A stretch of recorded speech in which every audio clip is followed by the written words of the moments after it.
Hi, Tom from Solaray here. Welcome back to another video.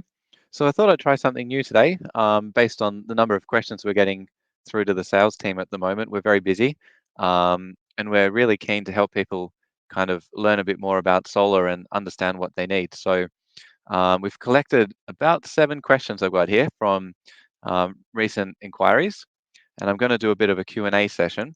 And then if this goes well, or we get a lot more questions coming through, I'd be very happy to do it quite regularly. So I'll put a link down below, and you can click through to there. We can just leave us a question, um, or if you want to talk to someone, I'll just put the number up on the screen here, so you can call through to the Solaray team and have a talk and get your questions answered. And so the first one was actually quite a basic one, which is, how does solar power work in Sydney? I was told the feed-in tariff doesn't matter, but I don't understand. I thought that was the whole point of going solar. Yeah, so it's been quite a while now since we had those really big rebates on the feed-in tariff. I think that, yeah, they were 60 cents a kilowatt hour.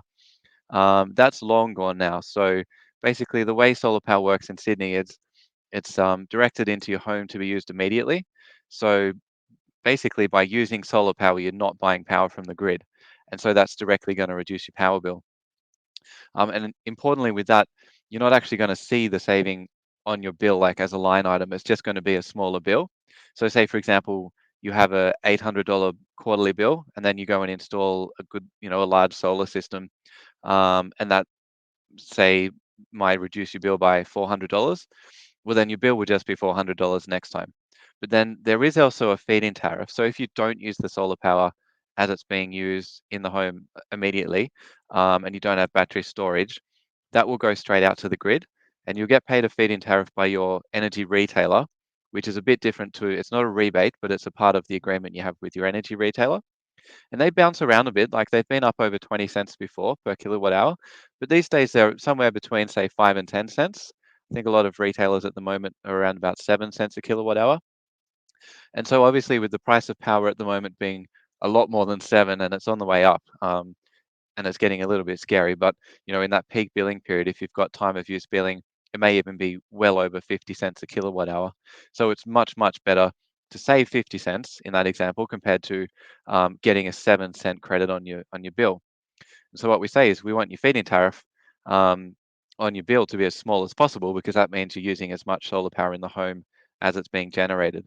And so, as in that example, if your $800 bill is now 400, we'd only want to see like a $20 or $30 credit on your bill from your feed-in tariff, because that means you're really making the most of the power that you're generating. All right, question number 2. Um, is there an income limit for the solar rebate? So there's 2 different rebates. The first one is the federal rebate, which comes off the purchase price automatically. And that one is, the larger the system, the larger the rebate. And to be more specific, it's the panels, not the inverter. So if you've got a 6.6 kilowatt panel array with a 5 kilowatt inverter, you get the rebate for the 6.6 kilowatts worth of panels. Um, there's no there's no income limit or anything like that for that rebate, because it's more associated with the house than it is with you. And so if you move, for example, there's nothing happens to the rebate. The system just stays on that house. New owners come in and get the benefit of that system. With the solar rebate down in Victoria through Solar Victoria, that one, at the moment, is $1,400, and that one has an income limit. So for that, it's 180,000 total for the household. So if you've got the 2 of you working, you need to be taxable income less than 180,000.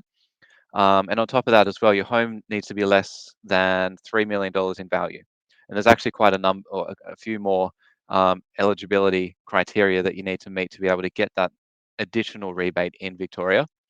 But importantly as well, the battery rebate is actually quite a lot more than the solar rebate. So if you're thinking about getting battery storage, it makes more sense to get that one and not get the solar rebate. So um, it's not too confusing, but there's a few steps that we like to go through. So for more information on that, definitely give the team a call and talk to us about what's going to be best.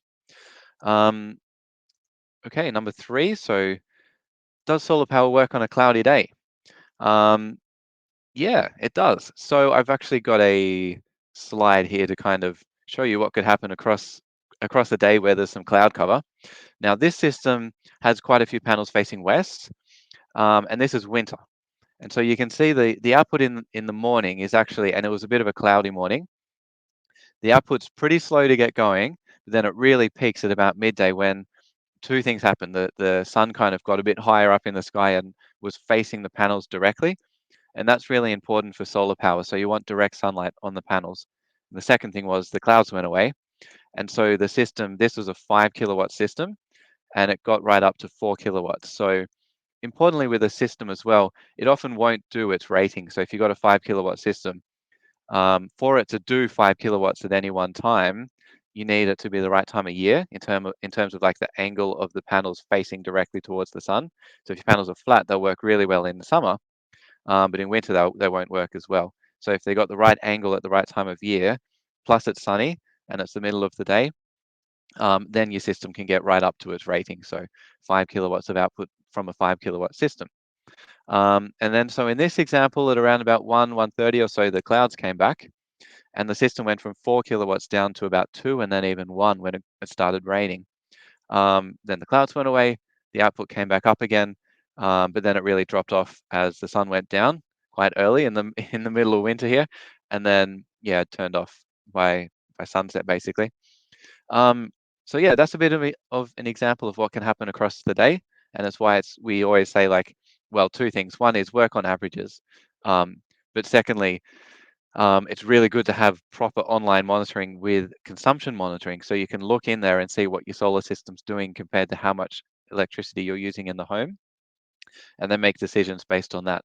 Um, and like for example, with a smart solar system with N-phase microinverters, um, you get very good monitoring, so you can see either what's happening like at one time at a specific time, such as now or an hour ago, but then you can also get a really good idea of trends. So like what's happening on a sunny day, how much electricity am I using, on the weekend, for example, or if I'm not home, or if I turn on the air conditioner, you can start to get a really good feel for how much power things consume and how much electricity you actually generate from your system based on the weather. And we've got a lot more information about online monitoring and that type of thing um, on our website. So question number 4: how much power can I expect to get from a 10 kilowatt system? Um, so I'll go to the next slide for that one. I've got another one prepared. So here's a 10 kilowatt system in Sydney. As a ballpark number, or the average there, which you can see that very faint grey line, that's 40 kilowatt hours. So a system in Sydney does 4 times its size on an average day, and in Melbourne it's 3.6, so a little bit less. But you can see there's a really big difference between summer and winter. And so in the winter you can expect around 25 kilowatt hours a day. But again, though, that's still an average because it's going to do more on a sunny day and less on a really wet day compared to that month's average. But they're good numbers to go off. But then yeah, you can see in summer it does so much more, up over 50 kilowatt hours a day. So hopefully that helps. Next question: what direction do solar panels need to face? So that's an interesting one because north is best. Here in the southern hemisphere, you want your panels facing north to get the most output. However, what's really important is that you get enough solar power at the right time of the day. So if you're not home in the middle of the day, but you are home, say for example, the kids are home from school relatively early, and maybe, mum's a teacher or dad's a teacher and they get home relatively early or whatever, we can face the panels west.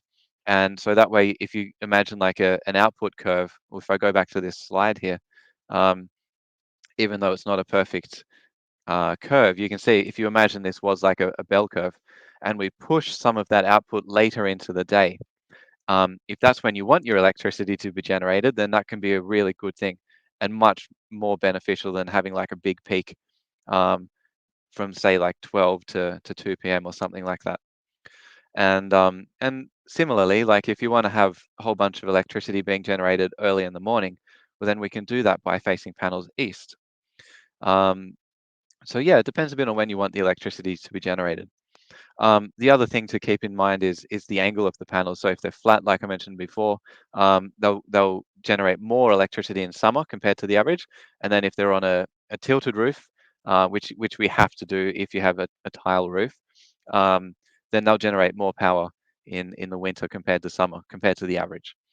And finally, in terms of putting panels south, we do that now. That solar panels are so much cheaper.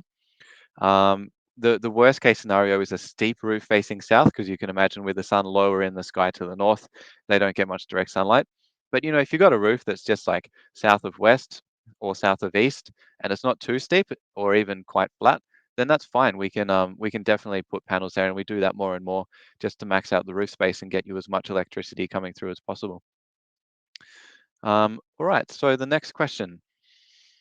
Is it dangerous to clean solar panels? Mine are looking a bit dirty, but it doesn't feel safe to get up on the roof and give them a clean.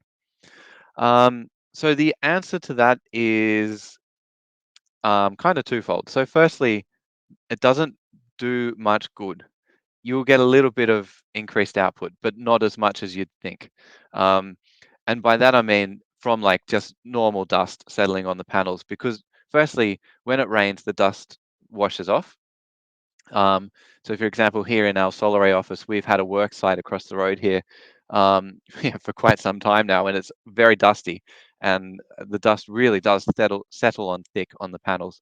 But when it rains, it washes it all off, and the panels go back up straight away to where they were before, in terms of like maximum output. But we're only talking about like a very small percentage. It's not like a major decrease in output. So firstly, it doesn't matter most of the time. However, if it's like really bad, like you've got like say like a big gum tree dropping sap or bird droppings or something like that, and it's really bad, then yeah, you can give them a clean. Um, we recommend, like, if possible, try and do it from the ground level. The idea of someone getting up on a ladder with a hose and like spraying down the panels, or if you've got a slippery roof, or it's you know, if it's just a little bit dangerous, just the fact that you can fall off your roof to try and save like $10 a year, basically. That's the type of number we're talking about. It's really not worth it. But if you're the type of person that's up on your roof a lot, cleaning the gutters, for example, I know my dad used to do that when I was a kid because we had big trees around us. Sure, get up there, just do it really safely with a hose and give the panels a spray. In terms of getting electrocuted, that's not really a risk, but again, like technically it could happen if there was a loose cable or something and you're standing on metal with bare feet. So again, a bit of common sense, but also just steer clear from it, for the most part. And in terms of paying a company to come out and clean your roof like every 6 months, you see these contracts. It's really not worth the money. So if you're paying, you know, even over $50, but you've seen them for $200 or so to come and clean your roof, you're not going to see the savings, not even close, for the money that you would like get back from having super clean panels, compared to them just getting washed off in the rain.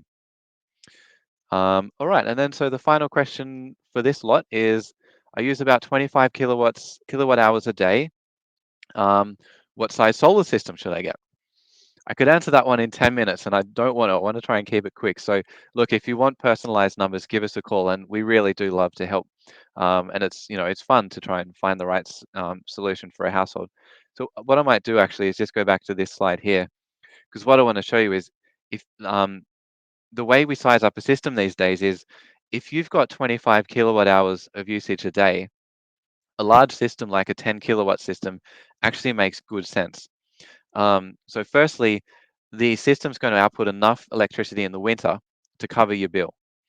And then why do we size it up to meet your 24-hour usage and not just your daytime? Is because there's a lot happening at the moment that most people actually are going to do within the next few years.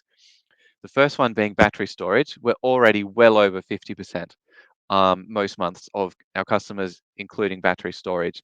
Almost everyone now is buying a solar system that's large enough, so that it's going to be able to power your home during the daytime, and then excess solar power goes into the battery so that you can then use that in the evening.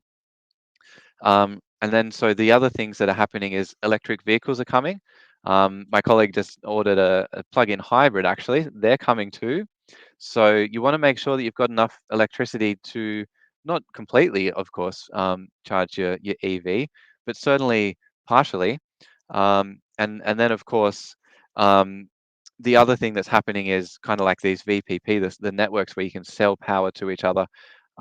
You at the moment you basically need a battery to be able to do that, and then give control of the battery to a third party. So we've partnered with Evergen, for example, and they're doing a fantastic job for hundreds of our customers that have Tesla Powerwalls. And so that type of thing, like if you've got a really big solar system, you can put additional solar power into a battery, but then sell it at a premium. So instead of getting a little feed-in tariff for the excess solar, you're actually getting quite a good amount of money for being a part of one of those virtual power plants. So that's all exciting, and that's coming along very quickly. So that's why we'd recommend a 10 kilowatt system, and why so many people are doing it.